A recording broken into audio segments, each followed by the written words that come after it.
They thought firing me would be the end of the story. They were dead wrong. My name is Cameron Pierce. I'm 54 years old, and what happened in that boardroom last Thursday changed everything. But to understand how a 28-year veteran got publicly humiliated, then turned the tables on a cocky CEO, you need to know about the vintage Rolex in my pocket and the phone call that happened the Sunday before. Let me start at the moment it all went sideways. The premium coffee blend sat in my hands as I waited outside the conference room that Tuesday morning. Simple gesture, I told myself.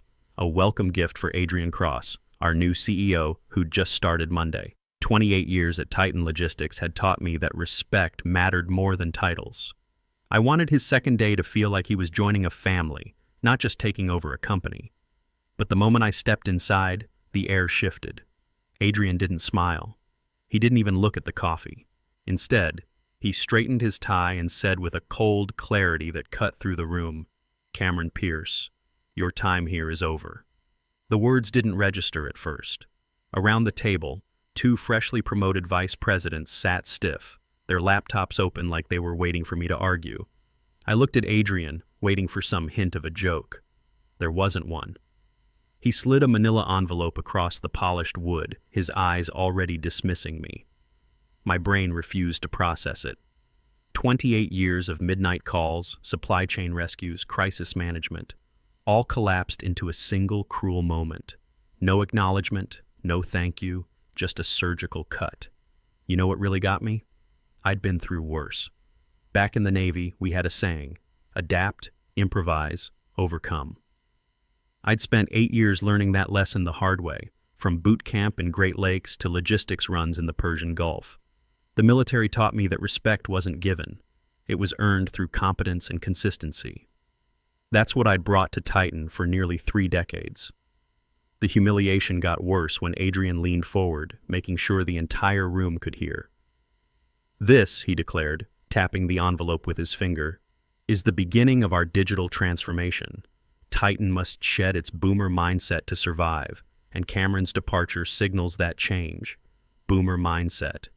I'm 54, not 72, but to him, anyone over 40 was obsolete." Gasps rippled through the silence. I felt every eye on me, not with respect, but with pity. My gift of coffee suddenly felt ridiculous in my hands. I set it down on the side table, the rich aroma now making me sick. I reached for the envelope. My fingers brushed against something in my jacket pocket, the vintage Rolex that Theodore Caldwell had given me just 2 days earlier. The weight of it reminded me of what Adrian didn't know, what nobody in that room knew. 2 days before this humiliation, I had signed papers that made me the majority owner of the company he thought he controlled. See, here's what Adrian didn't understand about experience. I didn't start at Titan as some executive hire. I started in the warehouse in 1996, fresh out of the Navy, 24 years old with a new wife and a baby on the way. Linda was pregnant with Jason, and we needed steady work with benefits. The military had given me discipline and logistics training, but civilian life was different. Those early years were rough. I worked swing shifts, loading dock doors when drivers called in sick, learning every piece of equipment in that warehouse. I missed dinners, missed bedtime stories, missed weekend barbecues. But I was building something. Not just a career, but expertise that couldn't be downloaded or automated. By 2000, I was a shift supervisor. By 2005, operations manager.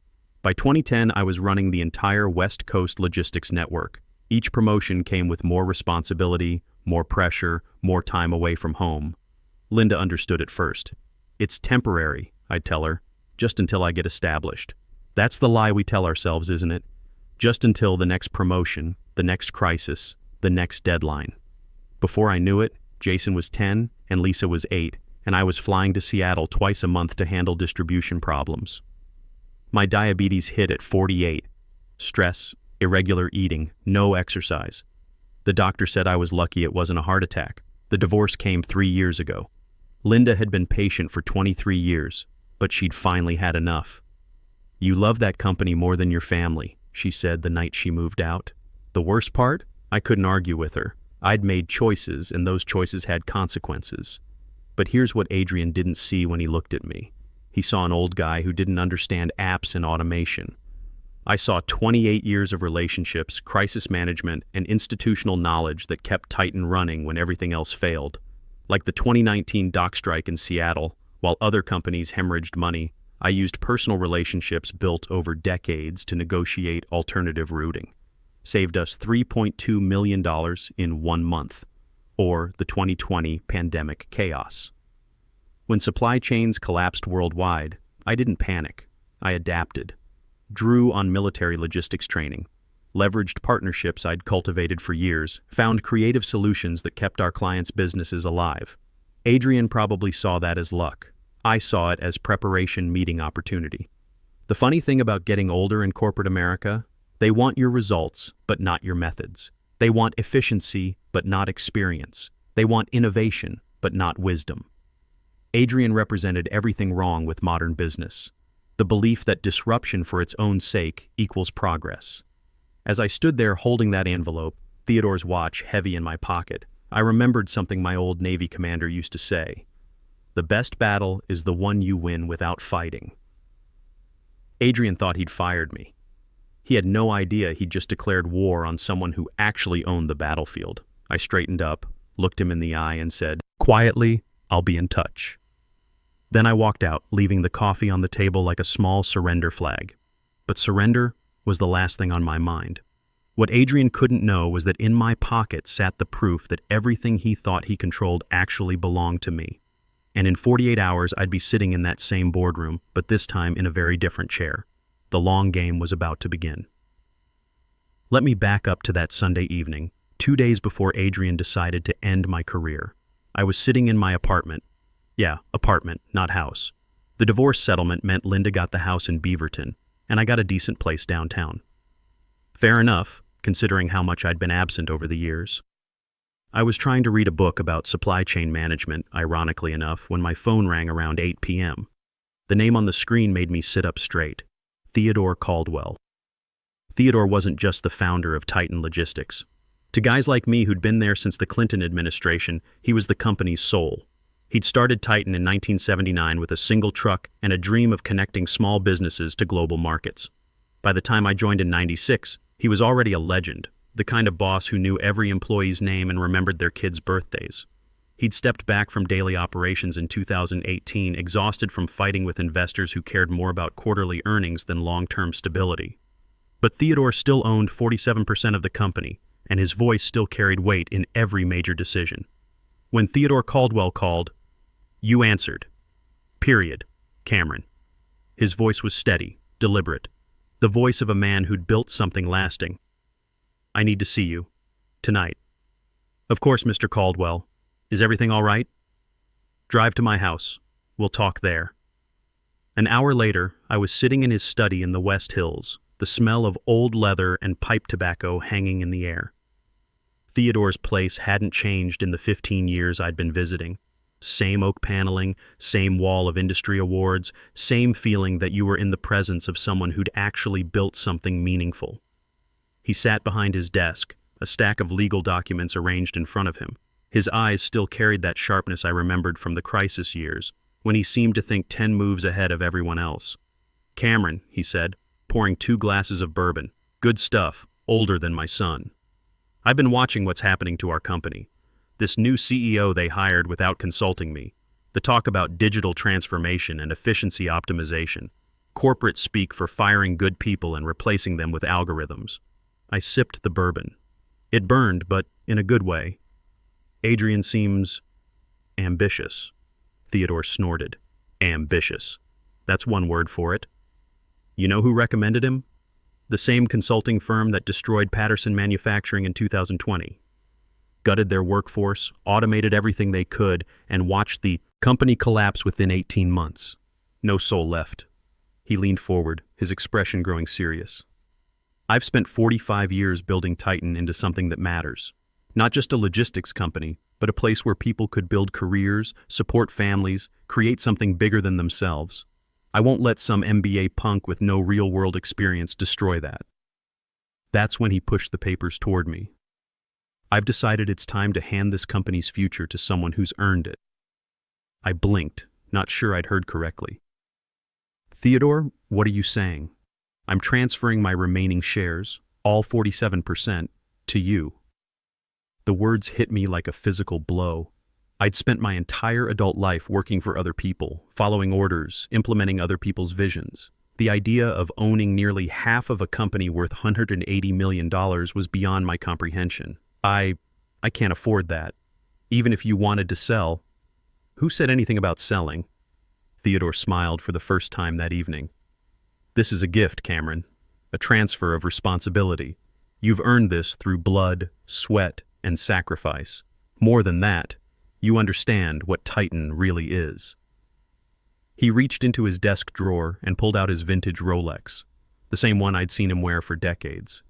He held it carefully, almost ceremonially, before placing it in my hand. "This was mine when I signed Titan's founding documents in 1979, he said. "It's more than a watch. It's a symbol of responsibility, of continuity. If you sign these papers, you're not just an employee anymore. You're the guardian of everything this company stands for." I stared at the watch, its weight heavy in my palm. The Rolex Submariner, probably worth $15,000, but the real value was in what it represented. Trust, legacy, the weight of 20,400 employees' livelihoods. "Why me?" I asked quietly. Theodore's expression grew thoughtful. "You know, in 1979, when I started this company, I had a choice. I could focus on short-term profits, squeeze every penny, treat employees like replaceable parts. Or I could build something sustainable, something that would last. I chose the harder path." He gestured toward the awards on his wall. "Those don't represent profits, Cameron. They represent relationships, community impact. The fact that we've never had a major layoff in 45 years. That's worth more than any stock price." Theodore stood up, walking to the window that overlooked the city lights. "I've watched you for 28 years. Watched you miss your son's graduation to manage that Seattle crisis. Watched you sacrifice your marriage to keep this company running. Watched you develop diabetes from the stress of caring too much about doing things right." The bourbon glass felt heavy in my hand. He was listing my failures as if they were virtues. "Some people might call that foolish," he continued. "But I call it leadership. Real leadership. Not the kind they teach in business school, but the kind that's forged in real crisis, real sacrifice, real consequence." He turned back to me. "Adrian Cross represents everything wrong with modern corporate culture. Optimize, automate, eliminate human elements. Maximize shareholder value at any cost. He'll turn Titan into another soulless logistics algorithm within 2 years." Theodore returned to his desk, picking up an elegant fountain pen. "But here's what he doesn't understand. This company's real value isn't in our technology or our routes or our efficiency metrics. It's in the institutional knowledge carried by people like you, the relationships you've built, the trust you've earned, the judgment that comes from actually living through crisis." I thought about my kids, Jason, 26 now, working in Seattle as a software engineer. Lisa, 24, finishing her master's degree in environmental science. They'd grown up seeing me stressed, absent, always rushing off to handle some emergency. They loved me, but they didn't respect what I did. To them, I was just another corporate drone who'd chosen work over family. Maybe this was my chance to show them that all those sacrifices had been building toward something meaningful. "What exactly are you asking me to do?" I said. Theodore smiled, and for the first time that evening, he looked like the man who'd built a company from nothing. "I'm asking you to save Titan from people who want to turn it into something it was never meant to be, and I'm giving you the power to do it." I picked up the pen. Wednesday morning hit me like a hangover, even though I'd barely touched that bourbon at Theodore's. I woke up in my downtown apartment with Theodore's Rolex on the nightstand, catching the morning light like it was mocking me. Was I really the owner of a $180 million company, or just a 54-year-old guy having a midlife crisis? I should have felt victorious. Instead, I felt hollow. That's the thing about getting what you want. Sometimes it comes too late to fix what you've already lost. My phone had been buzzing since 6 a.m. Text from Jason in Seattle. "Dad, heard about Titan. You okay?" Another from Lisa. "Call me when you're ready to talk." Even one from Linda. "Sorry about the job. Let me know if you need anything. The fact that my ex-wife felt sorry for me stung more than Adrian's dismissal. I'd spent 28 years building a reputation, and in one morning it felt like I was just another corporate casualty. I drove to Titan anyway. Force of habit, maybe. Or maybe I needed to see what was happening to the place I'd given my life to build. The parking lot felt different. Conversations stopped when people saw me walking toward the building. Some nodded with sympathy, others looked away awkwardly. Word travels fast in a company of 20,400 people, especially when it's bad news. Daniel Rodriguez caught up with me near the loading dock. Daniel had been my right-hand guy for 12 years, a solid manager who understood that logistics was about people, not just data. "Cameron, man, this is garbage," he said, his voice tight with anger. "Adrian's calling. An all-hands meeting at 10. Word is he's planning major restructuring." "How major?" Daniel's expression darkened. "Rumor mill says 400 jobs, mostly warehouse and operations. He wants to automate everything, outsource the rest to some AI platform his buddy from business school is selling. 400 jobs. I thought about the guys in the warehouse, some of them working there since I was a supervisor. Mike Kowalski, 58, with twin daughters in college. Sarah Collins, single mom with a special needs kid who needed the health insurance.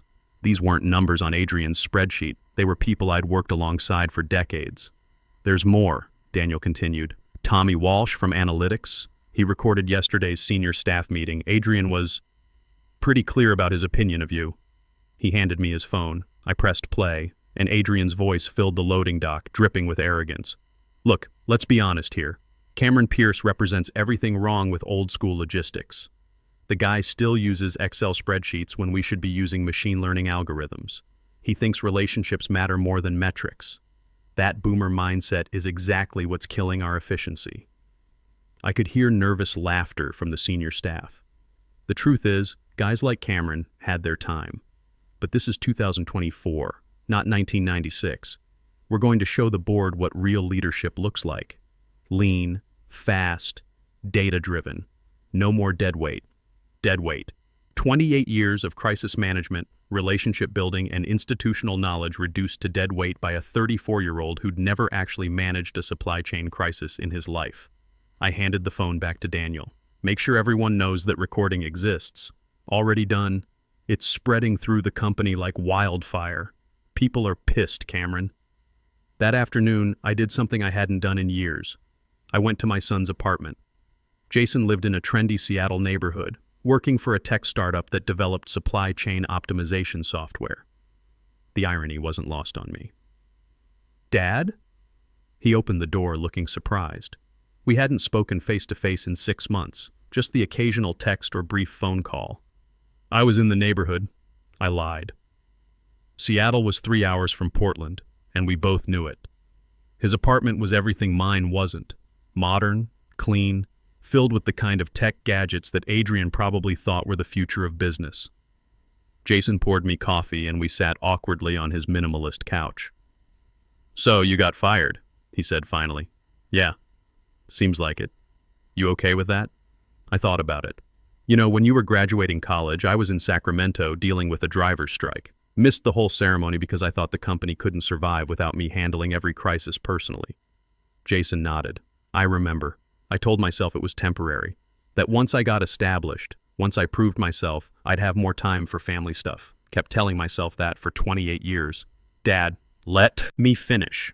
I set down the coffee. "I made choices. Chose work over family more times than I can count. Your mother was right to leave. You and Lisa were right to build lives that didn't revolve around my schedule." Jason looked uncomfortable. "You did what you thought was right. Did I? Or did I just do what was easy? Because here's the thing, working is easier than parenting. Solving logistics problems is easier than solving family problems. I hid behind being essential at work because I was afraid of failing at home." We sat in silence for a while. Outside, Seattle traffic hummed past his window. "So what now?" Jason asked. I thought about Theodore's Rolex, sitting in my jacket pocket, about the papers I'd signed Sunday night, about 400 people who might lose their jobs because some MBA thought algorithms were more valuable than experience. "Now I try to do something right," I said. I didn't tell him about the ownership transfer, not yet. Some things needed to be proven before they could be explained. Driving back to Portland that evening, I kept thinking about what Jason had asked. What now? For 28 years, I'd been following other people's orders, implementing other people's visions. Tomorrow, for the first time in my adult life, I'd be the one making decisions that mattered. The Thursday board meeting was set for 9 a.m. Adrian would walk in thinking he controlled the room, ready to get approval for his restructuring plan. He'd probably present some slick PowerPoint about efficiency gains and cost savings, reducing 400 human beings to line items on a budget. What he wouldn't expect was me walking through those boardroom doors with Theodore's watch on my wrist and 47% ownership in my back pocket. I'd spent my career being the guy who fixed other people's mistakes. Tomorrow, I'd find out if I could fix my own. The game was about to change, and Adrian Cross had no idea he was playing with someone who'd actually earned the right to be there. Thursday morning, 8:45 a.m. I stood outside the boardroom at Titan Logistics, wearing my best suit and Theodore's Rolex. Through the frosted glass doors, I could see the board members settling into their chairs around that long mahogany table. At the far end sat an empty chair with a placard, majority shareholder. Adrian Cross was already presenting, his voice carrying that confident tone of a man who thought he owned the room. I could make out his silhouette gesturing at projected slides, probably showing cost savings from his restructuring plan. My phone buzzed. Text from Daniel. Whole warehouse crew is watching the security feed. Whatever you're about to do, we're behind you. I took a deep breath and pushed open the doors. Every head turned as my shoes struck the marble floor. The room went silent. Adrian froze mid-sentence, his mouth actually hanging open for a second before he recovered. "What is he doing here?" Adrian demanded, looking at the board secretary. "Security should have been notified that Mr. Pierce is no longer an employee." I didn't rush. I walked with the steady pace of someone who belonged, though every person in that room looked confused as hell.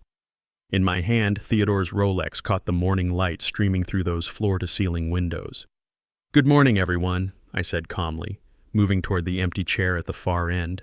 "Sorry I'm late." Adrian's face flushed red. "This is outrageous. Cameron was terminated. He has no standing here." That's when I placed the ownership transfer documents on the table and sat down in the majority shareholder chair.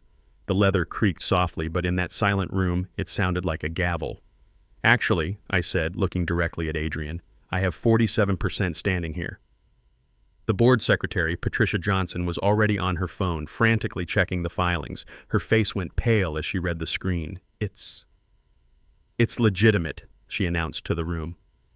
"As of Sunday evening, Cameron Pierce is the registered majority shareholder of Titan Logistics Corporation." You could have heard a pin drop. Directors started checking their own phones, tablets, anything to confirm what they were hearing. Adrian looked like someone had hit him with a truck. "This is impossible," he stammered. "The board wasn't notified." "The board is being notified now," interrupted Margaret Willis, our longest-serving director. She was reading her tablet with a slight smile. "Mr. Caldwell's transfer is perfectly legal and properly filed." Adrian was spinning now, desperate. "Even so, I was hired by this board to implement changes. My restructuring plan will save us millions." "Your restructuring plan," I said quietly, pulling out my phone, "will eliminate 400 jobs. Let's hear what you really think about that." I pressed play on Tommy's recording. Adrian's voice filled the boardroom. "Guys like Cameron had their time. That boomer mindset is exactly what's killing our efficiency. No more dead weight." The effect was immediate. Directors shifted uncomfortably. Margaret Willis actually winced. Even the ones who'd supported Adrian's hiring looked embarrassed.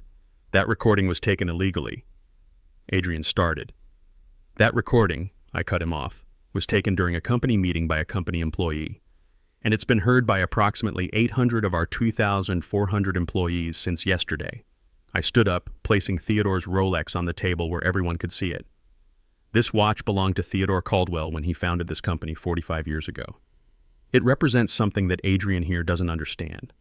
The difference between owning a business and building a legacy. I looked around the room, making eye contact with each board member. Adrian sees 400 jobs as line items to be eliminated. I see 400 families who depend on us. He sees efficiency metrics. I see the relationships that kept this company alive through 3 recessions, 2 strikes, and a global pandemic. Adrian made one last desperate play. The investors expect modernization. We can't compete with outdated methods. Outdated methods? I laughed, but not in a nice way. In 2019, when the Seattle dock strike threatened to shut down West Coast shipping, Adrian's modern methods would have cost us millions. Instead, I used relationships built over 20 years to negotiate alternative routes. Saved us $3.2 million in 1 month. I picked up the watch, feeling its familiar weight.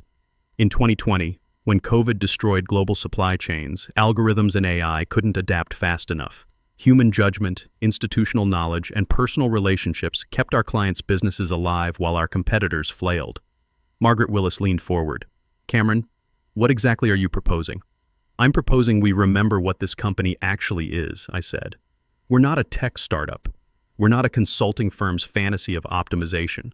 We're a logistics company built on trust, relationships, and the expertise of people who've actually lived through crisis.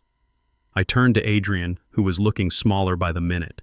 As majority shareholder, I'm rescinding your restructuring plan. Those 400 jobs stay. Instead, we're investing in training programs to help our workforce adapt to new technology without replacing human judgment with algorithms. Adrian's face was now completely red. You can't just... Actually, I can. And I am. I sat back down, feeling oddly calm. You'll have 2 choices, Adrian. You can work with me to build something sustainable, or you can find another company to disrupt. The vote was unanimous. Even the directors who'd hired Adrian recognized which way the wind was blowing. After the meeting, I sat alone in the boardroom for a few minutes, looking out at Portland's skyline. My phone buzzed with texts from employees who'd heard the news. Daniel sent a photo from the warehouse floor, dozens of workers applauding. But the text that mattered most came from Jason. Dad, just heard what happened. Maybe we could grab dinner this weekend. I'd like to hear more about what you're building. For the first time in years, I felt like I was building something worth the cost. That evening, I called Linda. We talked for an hour about the kids, about the future, about the choices we'd both made. She was proud of me, she said, for finally standing up for something that mattered. Theodore's watch sits on my desk now, next to a photo of Jason and Lisa. Tomorrow, I start the real work, not just running a company, but building something that honors the sacrifices that got us here. Sometimes justice doesn't come with fanfare. Sometimes it just comes with the quiet satisfaction of knowing that experience, loyalty, and human judgment still matter in a world obsessed with disruption. At 54, I finally learned the difference between having a job and having a purpose. And Adrian Cross? He tendered his resignation that Friday.